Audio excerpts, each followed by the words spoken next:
Hello बच्चों, स्वागत है आप सभी का फिजिक्स वाला फाउंडेशन चैनल पर। जैसा कि आप सब देख ही रहे हैं, एक एक करके आपके लिए 30 मिनट्स के वीडियोस अपलोड हो ही रहे हैं। तो उसी कैटेगरी के अंदर आज हम human I and the colourful world, जो कि लास्ट चैप्टर है आपके लिए फिजिक्स के लिए, उसको 30 मिनट्स के अंदर फटाफट से सारे कॉन्सेप्ट्स को एक बार देख जाते हैं और एक क्विक रिवीजन कर जाते हैं 30 मिनट के अंदर अंदर। चलिए स्टार्ट करते हैं बिना टाइम वेस्ट किए। तो सबसे पहले बात यहां पर आती है ह्यूमन आई की, क्योंकि चैप्टर का नाम ह्यूमन आई और कलरफुल वर्ल्ड है, दो भागों के अंदर ये डिवाइडेड है। तो पहले हम ह्यूमन आई की बात करेंगे। तो human I is one of the most valuable, आपको पता है, सेंसिटिव सेंस ऑर्गन है, जिससे कि हम विजन लेते हैं, साइट लेते हैं चीजों की। It enables us to see the wonderful world and the colours around us. तो आंख आपको पता है आपके लिए कितनी महत्वपूर्ण है ना। ये कुछ पार्ट्स हैं आंखों के जो काफी इंपॉर्टेंट है, जिसके अंदर सबसे पहले बाहर वाला जो पार्ट आता है दैट इज कॉर्निया। उसके बाद नेक्स्ट आता है एक्वस ह्यूमर, ये वाला बीच वाला पार्ट। उसके बाद नेक्स्ट आएगा जो कि आइरिस और प्यूपिल होगा। यहाँ बीच में प्यूपिल दिख रहा है आपको और साइडों में इसके क्या है, आइरिस है, जो कि एक मसल रहता है। आगे जाके इसका फंक्शन भी देख रहे हैं हम। यहां लेंस है और लेंस को दो तरफ से जकड़ा हुआ किसने, सिलरी मसल्स ने। नाम इनका क्या है, सिलरी मसल्स, दोनों तरफ होते हैं ये, ठीक है। इसके बाद विट्रस ह्यूमर यहां कहीं बीच में होता है, ठीक है। आंखों के मोस्ट ऑफ द पार्ट जो होता है वो विट्रस ह्यूमर से भरा होता है। लास्ट में पीछे की तरफ स्क्रीन आती है और एंड में ऑप्टिक नर्व आती है। स्क्रीन का नाम रेटिना है, जिसके पास दो प्रकार के सेल्स होते हैं, रॉड सेल्स और कोन सेल्स। फंक्शन आगे सभी के देखेंगे हम। और ऑप्टिक नर्व जो सीधा ब्रेन तक लेकर के जाती है, वो नर्व्स एंड में यहां पर होती है। तो इस तरीके से आप आंख का डायग्राम एक बार फटाफट से देख सकते हो। कितने पार्ट्स हैं, 1 2 3 4 5 6 7 8 9, 9 पार्ट इंपॉर्टेंट है ह्यूमन आई के अंदर, जो कि मैं यहां पर लेकर के आऊं। सभी का फंक्शन एक बार फटाफट देख लेते हैं। लेंस क्या है, तो लेंस एक ट्रांसपेरेंट लेंस है, जो कि जेली लाइक फ्लूइड से मिलकर बना होता है, जेली लाइक मटेरियल से मिलकर बना होता है। ये एक फ्लेक्सिबिलिटी वाला लेंस होता है, जैसा भगवान ने लगाया है। और ये जो चश्मा हम लगा रखे हैं ऊपर, ये एक फिक्स लेंस है, ये अपनी फोकल लेंथ को चेंज नहीं कर सकता। लेकिन आंख के अंदर परमात्मा ने ऐसी चीजें फिट करके दी हैं भैया आपको, कि आप अपनी फोकल लेंथ को अपने हिसाब से चेंज कर सकते हो, जब आप जैसा देखना चाहो वैसा। एक्वस ह्यूमर, प्यूपिल, एक छोटा सा होल होता है आइरिस के अंदर, जिससे लाइट थ्रू होती हुई अंदर जाती है। आइरिस क्या होता है कि कलर डायफ्राम होता है कॉर्निया और लेंस के बीच में, जो प्यूपिल के साइज को कंट्रोल करता है। बेसिकली उसका यही काम है, आप देख भी सकते हो, ये बीच में है, वो छेद का नाम प्यूपिल है। दोनों तरफ जो मसल लगा हुआ वो आइरिस है, वो इस छेद को कंट्रोल करेगा। और अमाउंट कितनी लाइट के अंदर जा रही है उसको कंट्रोल प्यूपिल करेगा, ठीक है। आगे चलते हैं। कॉर्निया, तो बाहर का जो मेम्ब्रेन थी फ्रंट पे जो लगी हुई थी, दैट इज कॉर्निया। और वो क्या करती है, डस्ट से और बैक्टीरिया से प्रोटेक्ट करती है हमारी आंख को। आगे चलते हैं, सिलरी मसल्स की बात करते हैं। ये मसल्स वो हैं जो लेंस की पोजीशन को होल्ड करके रखते हैं और एडजस्ट करते रहते हैं उसकी फोकल लेंथ को, जिसको कहते हैं पावर ऑफ अकोमोडेशन। दूर का देखना चाहता है तो अलग टाइप का लेंस बिहेव करेगा, पास का देखना चाहता तो अलग टाइप का लेंस बिहेव करेगा। और वो बिहेवियर जो है वो लेंस खुद नहीं कर सकता, सिलरी मसल्स उससे ये बिहेवियर करवाते हैं, उसे कॉन्ट्रैक्ट करते हैं, उसे एक्सपैंड करते हैं, ठीक है। नेक्स्ट आता है विट्रस ह्यूमर, जो कि स्पेस होता है किसके किसके बीच में, रेटिना और लेंस के बीच का जो स्पेस है वो एक फ्लूइड से भरा होता है, जो कि एक थिक फ्लूइड होता है। और ये फ्लूइड सब तरफ प्रेशर, सब तरफ फोर्स बराबर लगाता है, जिसकी वजह से आंख की शेप जो है वो गोल रहती है। तो गोल, जो गोल शेप आपको आंख की दिखती है, that is due to vitreous humour. Retina back surface पर होती है आंख के, जिसके पास दो तरीके के सेल्स होते हैं। एक सेल जो होगा वो कलर सेंसिंग सेल होगा, जिसको कोन सेल कहते हैं। दूसरा इंटेंसिटी सेंसिंग सेल्स होते हैं, जिनको रॉड सेल्स कहते हैं। इंटेंसिटी का मतलब आप कम रोशनी में भी देख पाते हो, कम रोशनी में भी चल पाते हो, तो दिस इज ड्यू टू आपके पास रॉड सेल्स ज्यादा हैं। और जो आप रंग बिरंगी चीजें देख पाते हो वो कोन सेल्स की वजह से हैं। अगर कोन सेल की मात्रा कम होती है तो अधिक रंग दिखाई नहीं पड़ेंगे, और अगर रॉड सेल की मात्रा कम होती है, जैसे कबूतरों के अंदर होती है, तो उनके लिए शाम होते ही अंधेरा हो जाता है, लेकिन हमारे लिए शाम होते ही पार्टी स्टार्ट होती है ना। चलिए, ऑप्टिक नर्व का काम क्या है। ऑप्टिक नर्व का काम है कि भैया हम जो भी कुछ देख रहे होते हैं वो ऑप्टिकल सिग्नल्स के फॉर्म में कन्वर्ट होते हुए इलेक्ट्रिकल इंपल्सेस बन करके ब्रेन तक जाते हैं, तो उनको ले जाने का जो काम है वो ऑप्टिक नर्व का होता है। तो ये सब कुछ इंपॉर्टेंट पार्ट्स थे ह्यूमन आई के। आगे चलते हैं, हम लोग बात करते हैं पावर ऑफ अकोमोडेशन के बारे में, जैसे कि बहुत इंपॉर्टेंट कॉन्सेप्ट है ये। अकोमोडेट करने का मतलब होता है एडजस्ट करना, किसको, पावर को। और पावर डिपेंड करती है फोकल लेंथ पर, और फोकल लेंथ डिपेंड करती है कर्वेचर पर। तो लेंस का कर्वेचर यानी लेंस का मोटा या पतला होना, ये सिलरी मसल्स के हाथ में होता है। लेंस अगर मोटा होगा तो पावर ज्यादा होगी, फोकल लेंथ कम होगी तो पास ही में कन्वर्ज करेगा। अगर लेंस पतला होगा यानी सिलरी मसल्स रिलैक्स होंगे उस टाइम पर, तो कहीं दूर पर जाकर के फोकस होगा, क्योंकि पावर कम हो गई है तो फोकल लेंथ ज्यादा हो गई है। तो इस तरीके से दूर का कभी देखना चाहो, पास का कभी देखना चाहो, तो आपको आपके आंख की जो फोकल लेंथ होती है वो एडजस्ट हो जाती है सिलरी मसल्स के हिसाब से, वो अपने हिसाब से उसको एडजस्ट कर लेते हैं। तो ability of eye lens to adjust its focal length, कभी दूर का साफ देखना चाहो तो भी और पास का साफ देखना चाहो तो भी। व्हेन मसल्स आर रिलैक्स, जब मसल रिलैक्स होंगे तो लेंस थिन हो जाता है, पतला हो जाता है। और यहां लिखा हुआ है मसल जब कॉन्ट्रैक्ट होते हैं तो लेंस मोटा हो जाएगा। थिन हो जाएगा तो फोकल लेंथ बढ़ जाएगी, पावर घट जाएगी, थिक होगा तो फोकल लेंथ घट जाएगी, पावर बढ़ जाएगी। इस हिसाब से पावर जो है वो एडजस्ट होती रहती है दूर का पास का देखने के लिए, ठीक है ना। तो जब रिलैक्स मसल्स होते हैं तो हमको दूर का सही सही दिखता है, और जब लेंस कॉन्ट्रैक्ट होते हैं तो हम पास की चीजें जो पढ़ पाते हैं वो आराम से पढ़ पाते हैं, ठीक है ना। तो ये दो ही कंडीशंस होती हैं। आगे चलते हैं। फारदेस्ट पॉइंट जो आप देख सकते हो, यानी फार पॉइंट जो होता है हमारी एक ह्यूमन आई का, एडल्ट ह्यूमन बीइंग का, वो इन्फिनिटी तक देख सकता है। ज्योमेट्री तो ये कहती है ना, इन्फिनिटी तक देख सकता है। दूर दूर के तारे भी आपको दिखाई देते हैं। अब इससे दूर क्या लोगे भैया, उस लाइन ऑफ साइट के अंदर वो तारा ही था जो दिख रहा था आपको, ठीक है ना। बाकी ब्रह्मांड तो वैसे बहुत बड़ा है। तो farthest point up to which short sighted eye can see clearly for a normal eye, far point is infinity, infinity तक देख सकते हैं, ठीक है ना। तो इन्फिनिटी से लाइट आ रही होती है और रेटिना पर आकर के फोकस होती है। कुछ इस प्रकार से आप चीजों को देख पाते हैं, ठीक है ना। तो दूर का दिख रहा है, साफ दिख रहा है, कोई दिक्कत नहीं। नियर पॉइंट की बात करते हैं। नियर पॉइंट का मतलब जो आप पास का पढ़ना चाहते हो, तो पास से पास अगर आप आंखों को हेल्दी रखना चाहो और लंबे टाइम तक आंखों को ठीक ठीक चलाना चाहो तो 25 सेंटीमीटर पर आपको रख के पढ़ना चाहिए, जो भी आप पढ़ना चाहो, ठीक है ना। चाहे वो आपका फोन हो, चाहे वो न्यूज़पेपर हो, चाहे वो कोई मैगजीन हो, चाहे आपकी कोर्स की किताबें हो या कुछ भी हो, आपको उसको 25 सेंटीमीटर पर रख करके पढ़ाई करनी चाहिए, तो आंखों के ऊपर जोर कम पड़ेगा। Nearest point up to which a long sighted eye can see clearly for a normal eye, near point is about 25 centimetre. देखो साफ साफ लिखा हुआ, ऐसा साइंटिस्ट लोगों ने, मेडिकल प्रैक्टिशनर्स ने हमको बताया है, हम आपको आगे बता रहे हैं इस बात में, ठीक है ना। ये पास में जो पॉइंट है, आंख के पास में जो पॉइंट है 25 सेंटीमीटर पर होगा, यहीं से लाइट निकलेगी और रेटिना पर फोकस होनी चाहिए, जिसके लिए लेंस को मोटा होना पड़ेगा। इससे ज्यादा मोटा अगर हो जाएगा तो आंख का लेंस वीक हो सकता है, यानी सिलरी मसल्स वीक हो सकते हैं, तो दिक्कत आ सकती है आई साइट के अंदर। इसीलिए 25 सेंटीमीटर पर रख करके चीजों को पढ़ना चाहिए। आगे चलते हैं, डिफेक्ट्स की बात करते हैं। तो भैया अब आंखों की केयर अगर ठीक से नहीं करी है ना, अगर न्यूट्रिशन प्रॉपर नहीं गया, अगर आंखों को रेस्ट प्रॉपर नहीं दिया, तो ये एक सब दिक्कतें देखने में आती हैं जो यहां पर लिखी हुई है। इनमें से 3 दिक्कतें जो बहुत मेन है। पहली वाली मायोपिया। मायोपिया होती है दूर का धुंधलापन। जैसे मुझे ये जो चश्मा मैंने लगा रखा है, अगर हटा दूंगा तो दूर का धुंधलापन आ जाएगा मुझको, ठीक है ना। तो दैट इज मायोपिया। हाइपरमेट्रोपिया बड़े लोगों में होता है, उनको पास का धुंधलापन दिखता है, मतलब पास से पढ़ नहीं पाएंगे, ऐसे दूर रख करके पढ़ते हैं वो चीजों को, अरे फोन को ऐसे पकड़ के पढ़ते हैं वो, है ना। तो दैट इज हाइपरमेट्रोपिया। फिर आता है प्रेस बायोपिया, ये और ज्यादा बुढ़ापे में होता है, 60 प्लस 65 प्लस में जाकर के, जब दोनों ही नहीं दिखाई देते, या फिर दोनों में से कोई एक चीज डोमिनेंट हो जाएगी, या तो मायोपिया ज्यादा हो जाएगा या हाइपरमेट्रोपिया मोस्टली देखने में आता है कि बहुत ज्यादा हो जाता है। ओल्ड एज हाइपरमेट्रोपिया भी इसका दूसरा नाम है। कैटरैक्ट को हिंदी में कहते हैं मोतियाबिंद। आपने सुना होगा भाई मोतिया हो गया आंख के अंदर, तो भाई ऑपरेशन करवाना पड़ेगा उसके लिए। आंख का लेंस व्हाइट हो जाता है प्रोटीन जमने के कारण। ये किस वजह से होता है, क्यों होता है, एग्जैक्ट मेडिकल कंडीशंस तो नहीं पता, लेकिन ये हो किसी को भी सकता है और किसी भी एज में सकता है, हेरिडिटरी भी हो सकता है और नहीं भी हो सकता, दोनों बातें। अस्टिग्मेटिज्म क्या होता है, अस्टिग्मेटिज्म होता है कि आंखें एक चीज पर लगातार फोकस नहीं रह पाती, यानी हॉरिजॉन्टल लाइंस और वर्टिकल लाइंस एक साथ पर फोकस नहीं कर सकता, जिसको भी अस्टिग्मेटिज्म की दिक्कत होगी तो सिलेंड्रिकल लेंसेज लगा करके इसका इलाज किया जाता है। एक एक करके सभी को देखते हैं। सबसे पहले बात करते हैं हम लोग मायोपिया की। मायोपिया यानी दूर का धुंधलापन, यानी पास का ठीक दिखना, शॉर्ट साइटेडनेस। जब एक पर्सन को नियर ऑब्जेक्ट साफ दिखते हैं लेकिन दूर का ऑब्जेक्ट साफ नहीं दिखता, उसी को मायोपिया कहते हैं, ठीक है ना। इमेज कहां फॉर्म होती है, अभी दिखा दूंगा। इमेज रेटिना से पहले ही फॉर्म हो जाती है, क्योंकि लेंस तगड़ा हो जाता है, ठीक है ना। इसके कॉजेस क्या क्या है, excessive curvature of eye lens, यानी लेंस मोटा हो गया है, फ्लेक्सिबिलिटी कम हो गई है सिलरी मसल्स की। इतना लोड डाला बचपन में आंखों पर कि भैया आंखों का जो लेंस था वो मोटा ही होकर रह गया, अब वो रिलैक्स ही नहीं होता, ऐसा वाला सीन है ये। इलोंगेशन ऑफ आईबॉल का मतलब है आंख की आईबॉल मोटी हो जाना, होता है ऐसा, जन्म से होता है, ये कोई एक दिन में नहीं हो जाता कि रात को सोया तो आंखें छोटी थी, सुबह उठा तो मोटी आंख हो गया, ऐसा नहीं होता। इलोंगेशन का मतलब है आई बॉल का खिंच जाना। तो ये खिंचती कैसे है, जन्म से हो सकती है, कॉन्जिनेंटल डिसीज हो सकता है, ठीक है। ओके आगे चलते हैं। तो भैया देखो नॉर्मल आई है तो बनेगी, ठीक है ना, और मायोपिक आई होगी तो उससे थोड़ा पहले बन जाएगी, रेटिना से पहले ही बन जाएगी, ठीक है ना। और करेक्शन करने के लिए क्या लगाना पड़ता है, यहां पर कॉनकेव लेंस लगाना पड़ता है, ताकि थोड़ा सा पहले से ही इसको फैला करके दे, क्योंकि लेंस तगड़ा हो गया है, लेंस की पावर बढ़ गई है, उसकी पावर को घटाने के लिए उसके अपोजिट नेचर का लेंस यहां कहीं ना कहीं लगाना पड़ता है। आगे चलते हैं, बात करते हैं हम लोग हाइपरमेट्रोपिया की। हाइपरमेट्रोपिया का मतलब है कि पास का धुंधलापन दिखना, दूर की चीजें साफ दिखना। लिखा हुआ है यहां पर, when a person can C a distant object clearly, दूर का साफ दिखता है लेकिन नजदीक का साफ नहीं दिखता, जो नियर ऑब्जेक्ट्स है वो क्लियरली नहीं दिखते।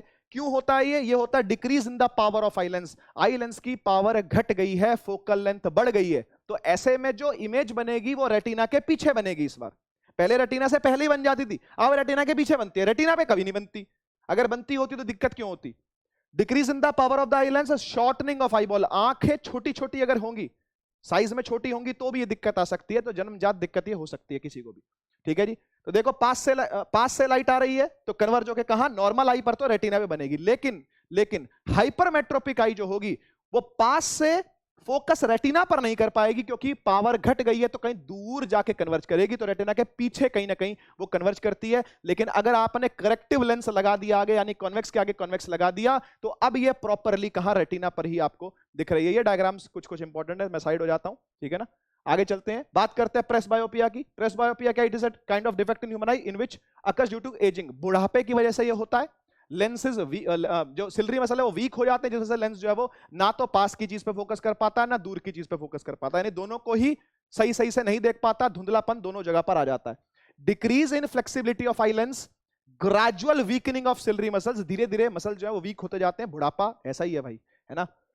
कोई डायग्राम इंपॉर्टेंट नहीं है इसके लिए। बात करते हैं कैटरेक्ट की। कैटरेक्ट मैंने आपको बताया मोतियाबिंद, जिसके अंदर आंख का लेंस दूधिया हो जाता है, मिल्की हो जाता है ना, व्हाइटिशनेस आ जाती है आंख के लेंस पर, और टोटल लॉस ऑफ विजन भी हो सकता है। पढ़ लेते हैं। When lens of people at old age becomes milky and cloudy, milky और क्लाउडी हो जाएगा, धुंधलापन आ जाएगा। दिस कॉजेस पार्शियल और कंप्लीट लॉस ऑफ विजन, या तो एक आंख से अंधा हो जाएगा या हो सकता है दोनों आंखों से वो अंधा हो जाए, ऐसा हो सकता है अगर कैटरेक्ट बढ़ गया तो। ठीक है, तो आप देख सकते हो ये क्लियर लेंस है नॉर्मल आई का, और जो कैटरेक्ट वाली आंख होगी उसका लेंस जो होगा वो थोड़ा सा क्लाउडी होगा, धुंधला होगा, थोड़ा सा व्हाइटिशनेस होगी। ये प्रोटीन जमने के कारण होता है। डायग्राम इंपॉर्टेंट नहीं है, आगे चलते हैं। अस्टिग्मेटिज्म की बात करते हैं। जब एक पर्सन दोनों हॉरिजॉन्टल ऐसी लाइनें और ऐसी लाइनों पर इकट्ठा फोकस नहीं कर पाता, उस व्यक्ति को अस्टिग्मेटिज्म की दिक्कत है। At the same time the person can see object clearly in one plane, एक ही प्लेन में वो चीजों को देख पाएगा, वो 3D ऑब्जेक्ट्स को ढंग से नहीं उस पर पोजीशन कर पाता अपनी आंखों को। It is due to irregularly shaped cornea और डिस्टॉर्टेड लेंस, या तो लेंस भुरा हुआ है, स्मूथ लेंस नहीं है, या फिर कॉर्निया जो है वो डिस्टॉर्टेड है। डिस्टॉर्टेड का मतलब कहीं हो सकता है चोट लग के ऐसा हो गया, हो सकता है जन्म जाता ऐसा हो गया, हो सकता है किसी दवाई का साइड इफेक्ट ऐसा हो गया जिस वजह से कॉर्निया उबड़ खाबड़ है, कॉर्निया स्मूथ नहीं है, प्लेन नहीं है, उबड़ खाबड़ अगर होगा तो ये दिक्कत आ सकती है। ठीक है, अस्टिग्मेटिज्म की। आगे चलते हैं। अब ह्यूमन आई वाली बातें होती हैं खत्म, हम लोग अब चलते हैं कलरफुल वर्ल्ड की तरफ। तो कलरफुल वर्ल्ड के अंदर हमको प्रिज्म पढ़ना है सबसे पहले। तो प्रिज्म के अंदर सबसे पहले प्रिज्म क्या होता है देख लेते हैं। It is two triangular bases, दो ट्रायंगुलर बेस होते हैं और बीच में और तीन रेक्टेंगुलर लेटरल सर्फेस होते हैं इस तरीके से, और एक नीचे होता है। प्रिज्म आप सभी ने देखा हुआ है कैसा होता है। तो ये सर्फेस आपस में इंक्लाइंड होते हैं, मोस्टली 60 डिग्री पर इंक्लाइंड होते हैं, यानी इक्विलेटरल ट्रायंगल होता है। ओके, मोनोक्रोमेटिक लाइट क्या होती है? मोनोक्रोमेटिक लाइट का मतलब होता है सिंगल कलर की लाइट। जैसे यहां पर आपको रेड दिख रही है तो रेड ही लाइट है, बस बाकी लाइट कोई नहीं डाली। ठीक है ना। तो आपने प्रिज्म का डायग्राम दो जगह पर पढ़ना है, पहला मोनोक्रोमेटिक के लिए, दूसरा व्हाइट लाइट के लिए। प्रिज्म पर अगर मोनोक्रोमेटिक लाइट डालेंगे तो क्या होगा अभी देखते हैं। उसके बाद व्हाइट लाइट डालेंगे तो डिस्पर्जन होता है, यानी वो 7 रंगों में बट जाती है, जिससे कि आपको इंद्रधनुष रेनबो दिखाई देता है। वो सारी बातें अभी करने वाले हैं हम। चलते हैं आगे और बात करते हैं सबसे पहले कि भैया ये आपका प्रिज्म है, इस पर आपने एक मोनोक्रोमेटिक लाइट डाली, इस लाइट को बोलेंगे बेटा इंसिडेंट रे। जो आती है जो गिरती है उसको बोलते हैं इंसिडेंट रे। ठीक है ना। ये जो आगे अंदर आके मुड़ी है, क्योंकि रेयर से डेंसर मीडियम में जा रहा है तो इसका मुड़ना तय है, इसे बोलेंगे रिफ्रैक्टेड रे। और उसके बाद जब ये रिफ्रैक्टेड रे फिर डेंसर से रेयर में जाएगी तो ये अवे मुड़ती है, यानी एयर में जा रही है तो अवे मुड़ेगी, तो इसको बोलेंगे इमर्जेंट रे। तो ये वाली हो गई इंसिडेंट रे, ये रिफ्रैक्टेड रे और ये इमर्जेंट रे। और इसी के साथ ये जो बन रहा है ये नॉर्मल है। ऐसे यहां पर ये जो एंगल नॉर्मल के साथ बनता है इसको बोलते हैं एंगल ऑफ इंसिडेंस। यहां जो बनेगा इसे बोलेंगे एंगल ऑफ रिफ्रैक्शन, जो कि रिफ्रैक्टेड रे बनाएगी नॉर्मल के साथ। और एक नॉर्मल यहां पर भी बनाएंगे और एक एंगल यहां भी दिखाएंगे, इसे बोलेंगे एंगल ऑफ इमर्जेंस, जो इमर्जेंट रे बनाती है नॉर्मल के साथ। इसका नॉर्मल और इसका नॉर्मल अलग अलग होगा। ठीक है। इसके बाद क्या होगा कि आपने एक एंगल और यहां पर पढ़ना जो कि काफी इंपॉर्टेंट है, जिसको हम लोग हिंदी में कहते हैं भटकन का एंगल और इंग्लिश में कहते हैं एंगल ऑफ डेविएशन। हुआ क्या कि लाइट जो ऐसे जा रही थी सीधी, ठीक है ना, ये जो लाइट ऐसे सीधी जा रही थी वो अपने मार्ग से 2 बार भटकी है। ऐसे जाती लाइट पहले ऐसे हुई और फिर ऐसे हो गई, है ना। अब ये जो नीचे की तरफ हुई है उसको भी पीछे एक्सटेंड किया और इस वाली को आगे एक्सटेंड किया। इनके बीच में जो ये एंगल ऑब्टेन हुआ है इसे बोलते हैं एंगल ऑफ डेविएशन। इससे डेविएट हो गई है, इस एंगल से डेविएट हो गई है इंसिडेंट रे। ठीक है ना, ऐसा बोलेंगे। और एक एंगल ये और कॉमन है बड़ा, इसे बोलते हैं एंगल ऑफ प्रिज्म। ये सबके नाम आए हुए हैं साइड में, आप देख सकते हो। एंगल ऑफ प्रिज्म सबसे ऊपर है, एंगल ऑफ डेविएशन डी वाला ये एक्सटेंडेड इंसिडेंट रे और एक्सटेंडेड इमर्जेंट रे को मिला के बनता है angle of incidence, refraction, emergence. ये मैंने आपको पहले दिखाई दिया। चलते हैं आगे, बात करते हैं इलेक्ट्रोमैग्नेटिक स्पेक्ट्रम की। स्पेक्ट्रम क्या होता है? तो भैया ऐसा, सन से हमें जो लाइट मिलती है that is actually white light. हमें लगता है धूप पीली है, पीली धूप नहीं है, और ना ही सन में कोई आग जल रही है जो वहां से पीली धूप आएगी। सन तो एक व्हाइट स्टार जैसा है। अगर आप उसको मून के सरफेस से देखोगे तो यहां से वो पीला इसलिए दिखता है क्योंकि हमारे यहां पर एटमॉस्फेयर है, एटमॉस्फेयर से होता हुआ, स्कैटर होता हुआ वो लाइट आती है, इसलिए हमको पीला दिखता है। अदरवाइज वो एक व्हाइट तारा है। ठीक है, तो व्हाइट तारा है तो व्हाइट लाइट आएगी, और व्हाइट लाइट इन सब रंगों से मिलकर बनी हुई है, इवन इन सब फ्रीक्वेंसीज, इन सब वेवलेंथ से मिलकर के बनी हुई है। ठीक है ना, आपके लिए बहुत ज्यादा इंपॉर्टेंट नहीं है बातें, लेकिन बस मैं ले आया इस चीज को आपको बताने के लिए। Gamma rays, x rays, ultraviolet rays, visible light, infrared, radar, ठीक है, शॉर्ट वेव्स, और ये सब की सब जो वेव्स होती हैं ये सब कहां से आ रही हैं? ये सब की सब सन से आती है। आर्टिफिशियली भी प्रोड्यूस होती हैं, लेकिन नेचुरली कहां से आ रही हैं? सन से आ रही हैं। ठीक है ना, आगे बढ़ते हैं, बात करते हैं डिस्पर्जन की। ये डिस्पर्जन क्या होता है? तो डिस्पर्जन होता है व्हाइट लाइट को प्रिज्म पर डाल के 7 रंगों में बांट देना। आप इस बात को जानते हो कि जो सनलाइट है या जो व्हाइट लाइट है वो 7 रंगों का मिश्रण है, और उसको जब भी हम प्रिज्म पर डालेंगे तो प्रिज्म के लिए हर वेवलेंथ अलग अलग है।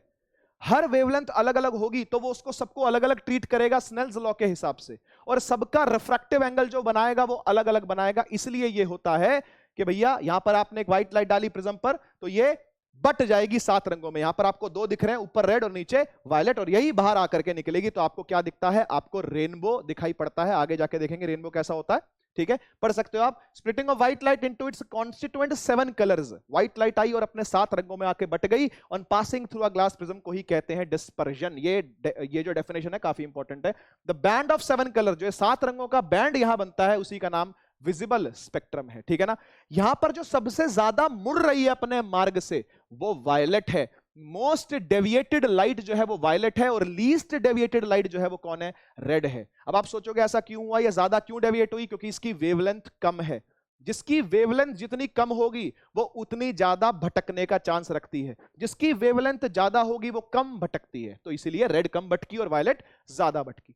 ठीक है ना, रिकॉम्बिनेशन भी करके दिखा सकते हैं। एक प्रिज्म लिया, उस पर व्हाइट लाइट डाली, 7 रंगों में बांट दी, वो 7 रंग आगे गए और फिर से एक उल्टे प्रिज्म से वो रिकंबाइन होकर के वापस से व्हाइट लाइट बन जाएंगे। न्यूटन साहब ने एक्सपेरिमेंट ये किया था, रिकॉम्बिनेशन कहते हैं इसको, और 7 रंगों में बांटा, फिर दोबारा इकट्ठा कर दिया तो वापस से व्हाइट लाइट आ गई। इससे पता चलता है कि व्हाइट ही था जो 7 रंगों में बटा था, फिर से कंबाइन होकर वापस से व्हाइट बन जाता है। पढ़ सकते हो आप एक्सपेरिमेंट के बारे में क्या है। आगे चलते हैं, रेनबो की बात करते हैं। तो रेनबो कैसे बनता है? रेनबो बनाने के लिए आपको सूरज चाहिए, थोड़ी देर पहले हुई बारिश चाहिए। बारिश की जो बूंदें होती हैं वो इतनी मोटी भी ना हो कि ग्रेविटी लग के गिर जाए, और इतनी छोटी भी ना हो कि धूप पड़े तो उड़ जाए। कुछ बीच का सिचुएशन होना चाहिए बूंद का। ऐसे में वो सस्पेंडेड वाटर ड्रॉपलेट, लटकी हुई वाटर ड्रॉपलेट जो हवा में होगी, उस पर सन की रेज आके गिरेंगी, और सन रेज जो होती है वो व्हाइट कलर की होती है, पीली नहीं होती, व्हाइट लाइट होती है। वो आके बटेगी अंदर, इस तरफ इंटरनल रिफ्लेक्शन होगा, और फिर वही इंटरनल रिफ्लेक्शन बाहर निकल करके रिफ्रैक्शन बन जाएगा। जो यहां से देख रहा होगा उसको रेनबो दिखाई पड़ेगा। पढ़ लेते हैं। Rainbow is form due to dispersion of light by tiny droplets of water which act as prism. छोटे छोटे ड्रॉपलेट जो हैं ये प्रिज्म की तरह एक्ट करते हैं। तो रेनबो कैसे बनता है? हमेशा सन से ऑपोजिट बनेगा, यानी इस तरफ को रेनबो दिखाई देगा। ठीक है ना, अगर यहां सन है तो रेनबो इस तरफ दिखाई देगा, आंख यहां रखनी पड़ेगी और यहां से वहां रेनबो आपको सामने बनता हुआ दिखेगा। ठीक है, सन से हमेशा ऑपोजिट बनता है। 3 फिनोमेना याद रखना, पहला यहां डिस्पर्जन हुआ, दूसरा यहां इंटरनल रिफ्लेक्शन हुई है, और तीसरा यहां पर नॉर्मल रिफ्रैक्शन हुई है। 3 फिनोमेना एक के बाद एक होते हैं और रेनबो बनता है। आगे चलते हैं, बात करते हैं एटमॉस्फेरिक रिफ्रैक्शन की। एक बड़ा सुंदर फिनोमेना है। एटमॉस्फेरिक रिफ्रैक्शन का मतलब होता है कि जब लाइट स्पेस से आ रही होगी, एटमॉस्फेयर में घुसेगी, तो उसको रेयर से डेंसर मीडियम में घुसते टाइम बेंड होना पड़ेगा, और जब वो बेंड होके कहीं आंख में जाएगी किसी के, तो उसको वो लाइट जहां से आ रही है वो एग्जैक्ट लोकेशन पता नहीं चलेगी, उसको कुछ और ही दिख रहा होगा। ऐसे ही तारे टिमटिमाते भी हैं। तो एटमॉस्फेरिक रिफ्रैक्शन ही कारण है ट्विंकलिंग ऑफ स्टार्स के पीछे। आइए समझते हैं कि तारा टिमटिमाता क्यों है।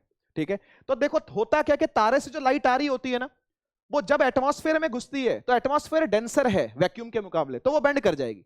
बेंड कर जाएगी तो जिसकी भी आंख में जाएगी, भाई उसको तो सीधी जाती दिख रही है, तो उसको लगेगा तारा तो सामने है, तो तारा तो वो यहां इमेजिन करेगा, यहां उसको दिखेगा, जबकि यहां तारा नहीं होता।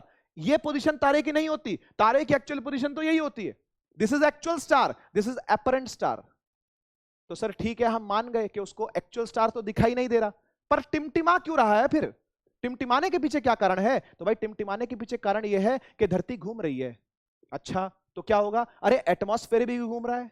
अच्छा, धरती भी घूम रही है, एटमॉस्फेयर भी घूम रहा है, तो क्या होगा? तो बेटा हर बार ये मुड़ने का एंगल ना अलग अलग होगा। जब ये मुड़ने का एंगल हर बार अलग अलग है तो फिर इसकी पोजीशन सेम नहीं हो सकती। हाँ सर, ये बात तो सही है। तो ये जो नकली तारा बन रहा है ना, ये अपनी पोजीशन को change change change change change करता है। कभी यहां बनेगा, कभी यहां बनेगा, कभी यहां, कभी यहां, कभी यहां, कभी यहां, कभी यहां, तो ऐसा लगता है टिमटिमा रहा है। तो टिमटिमा नहीं रहा होता एक्चुअली में, वो अपनी पोजीशंस को चेंज कर रहा होता है। पास पास पास पास पास पास पास बनता है वो। समझ गए? एक तो वो नकली है, फिर अपनी पोजीशन भी चेंज कर रहा है, इसलिए ऐसा लगता है कि वो क्या कर रहा है? टिमटिमा रहा है। This is due to atmospheric refraction, atmosphere में घुस के बेंड हो जाना लाइट का। पढ़ते हैं, हो क्या रहा है? Due to atmospheric gradually changing the refractive index, क्योंकि धरती घूम रही है, एटमॉस्फेयर की कंडीशन चेंज हो रही है, रिफ्रैक्टिव इंडेक्स लगातार चेंज हो रहा है। Amount of intensity of starlight increases decreases, intensity बढ़ रही है, घट रही, कभी ज्यादा लाइट आ गई, कभी कम आ गई, बीच में पोल्यूशन का पार्टिकल आ गया, बीच में कोई और पार्टिकल आ गया एटमॉस्फेयर का, इसलिए लाइट ज्यादा कम आती हुई दिखती है, कभी डिम, कभी ब्राइट, कभी डिम, कभी ब्राइट, ऐसे। It seems to be higher in the sky as actually they appear, वो ऊपर दिखते हैं तारे, जितने ऊपर वो होते नहीं है। आगे चलते हैं भाई, बात करते हैं हम लोग एक और एटमॉस्फेरिक रिफ्रैक्शन के फिनोमेना की, जिसका नाम है एडवांस सनराइज डिलेड सनसेट। इसके अंदर क्या होगा?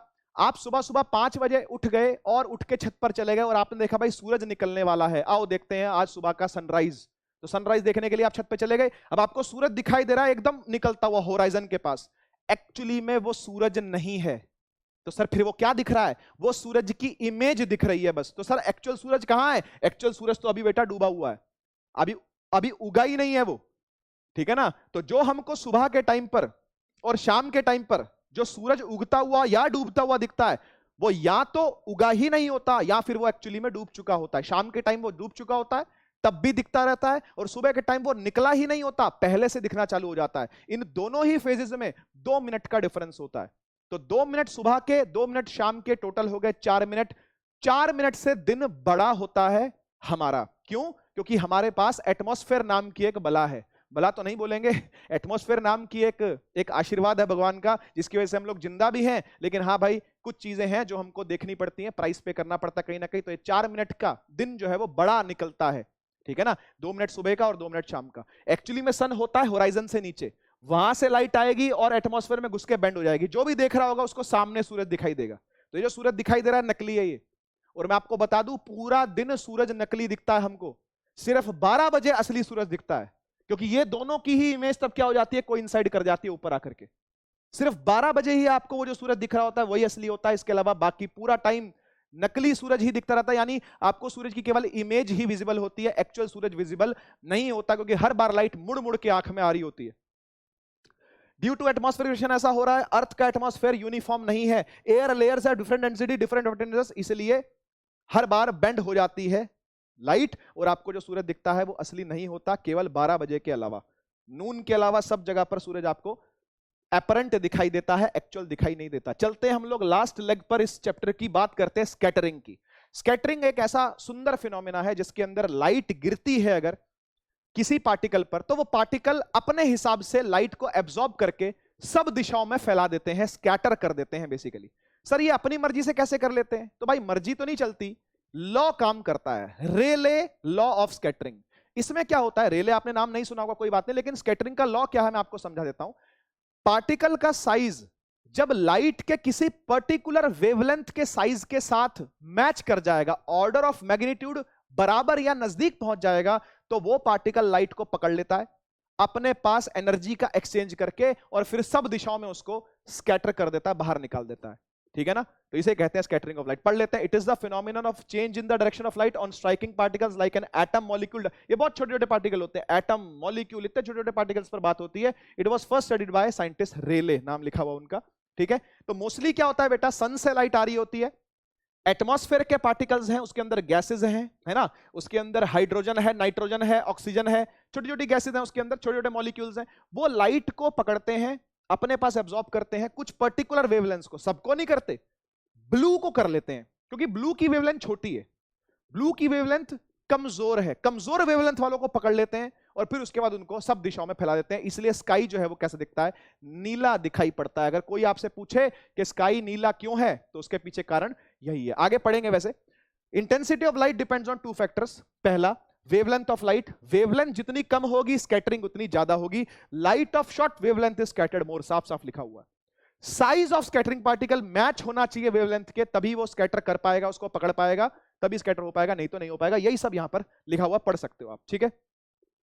टिंडाल इफेक्ट भी इसका एक एग्जांपल है। टिंडाल इफेक्ट क्या होता है, जैसे भैया आपने कोई कोलॉइडल सॉल्यूशन बना रखा है, दूध ले रखा है आपने, है ना, और उस दूध पर आपने कांच का ग्लास लिया, उसमें दूध लिया और आपने उस पर एक टॉर्च देके मारी, या फिर आपने एक लेजर लाइट ली रेड कलर की और उसके ऊपर आपने इंसिडेंट करवाई, तो आपको पूरा दूध चमकता हुआ दिखेगा, या फिर उसकी बीम चमकती हुई दिखेगी उसके अंदर। वो क्यों हो रहा है, वो क्यों चमक रही है, चमक के पीछे कारण है Tyndall effect.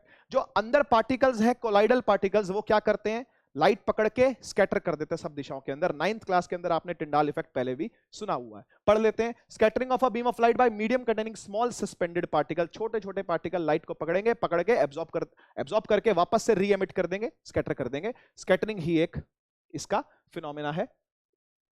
Okay, sky is blue की बात करते हैं कि भाई आकाश नीला क्यों होता है। आकाश नीले होने के पीछे भी कारण यही है कि भैया सन से तो सारी रेज आ रही है, सन से तो सातों रंग आ रहे हैं, विब ग्योर, पूरा violet, indigo, blue, green, yellow, orange, red, सब के सब रंग सन से आ रहे हैं। लेकिन ब्लू ही क्यों स्कैटर हुआ, तो भैया ब्लू की वेवलेंथ के साथ पार्टिकल मैच कर गए कहीं ना कहीं। एक तो वेवलेंथ छोटी थी, पार्टिकल भी छोटे थे, तो छोटे के साथ छोटा क्या कर गया, मैच कर गया, और जहां मैचिंग हो जाएगी वहीं पर वो एब्जॉर्ब करके क्या कर देगा, स्कैटरिंग कर देगा उसकी। इसलिए पूरे आकाश में आपको नीला रंग दिखाई पड़ता रहता है पूरे दिन भर। पढ़ लेते हैं। Due to scattering of light in the earth atmosphere, blue light has short wavelength, wavelength छोटी है। These particles have size smaller than the wavelength of the visible light, इसीलिए विजिबल लाइट बाकी के लाइटें निकल जाती हैं, लेकिन ब्लू लाइट को वो पकड़ के और स्कैटर कर देती है, ठीक है। आगे चलते हैं। सेम टू सेम रेड के साथ भी है। आप शाम के समय देखोगे तो आपको आकाश जो है वो ऑरेंजिश दिखता है या रेड दिखता है। सेम रीजन है उसके पीछे भी कि भैया इस बार क्या हुआ, सन दूर है। जब शाम का टाइम होगा या सुबह का टाइम होगा तो सन होराइजन के नजदीक होगा, वो सर के ऊपर तो नहीं होगा, वो होराइजन के नजदीक होगा। और जब वहां से व्हाइट लाइट फेंकेगा, यानी वहां से सारे रंग फेंकेगा, तो दूर तक चल करके बिना स्कैटर हुए रेड कलर ही पहुंचेगा, बाकी सब पहले ही स्कैटर हो जाते हैं, है ना। तो ब्लू क्यों दिख रहा था, क्योंकि ब्लू स्कैटर हो रहा था। रेड क्यों दिख रहा है, क्योंकि रेड स्कैटर नहीं हो रहा है, रेड स्कैटर नहीं हो रहा, रेड दूर तक चल करके आ रहा है, क्योंकि उसकी वेवलेंथ सबसे ज्यादा है। इसलिए ऑरेंजिश कलर, रेड कलर आपको ज्यादा देखने में आता है शाम के समय और सुबह के समय। पढ़ लेते हैं। Light from the sun has to travel longest distance of atmosphere to reach the observer, है ना, समझ रहे हो ना। जब वो होराइजन पर है तो बहुत दूर से चल के रंगों को आना पड़ रहा है। Blue light of scattered wavelength is scattered more and lost while the red light of long wavelength is scattered little। जो ब्लू लाइट थी पहले ही भटक गई और रेड चल करके दूर तक आई। इसलिए भी बेटा डेंजर सिग्नल्स को क्या बनाया जाता है, रेड बनाया जाता है, क्योंकि रेड कलर भटकता नहीं है। आपने देखा होगा ट्रैफिक लाइट्स जो होती हैं वो भी रेड कलर से आपको डेंजर दिखाया जाता है कि भाई रुक जाओ, क्यों, क्योंकि ताकि दूर से चमक जाए, भाई कोई लाल चीज है तो खतरा है, क्योंकि लाल दूर तक जाता है, लाल की वेवलेंथ सबसे ज्यादा है।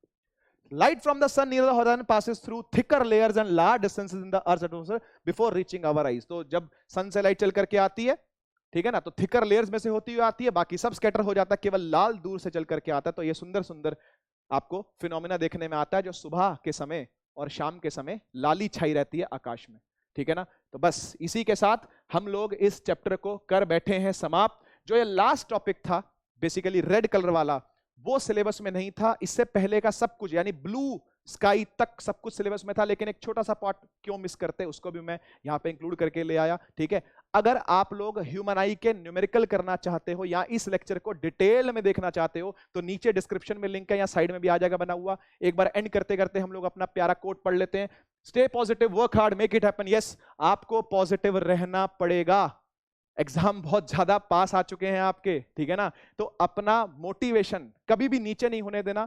कोई बात नहीं, अगर बुरा टाइम आ रहा है, अगर आपको चीजें कम समझ में आ रही हैं, आपको दिक्कत आ रही है, अभी तक कॉपी किताबें नहीं खोली हैं, टाइम है, अभी भी टाइम है, ठीक है ना। आपके पास प्री बोर्ड्स एक आईना होते हैं, ये हमको दिखाते हैं कि भाई हम लोग क्या क्या अब तक क्या किए हैं हम, है ना।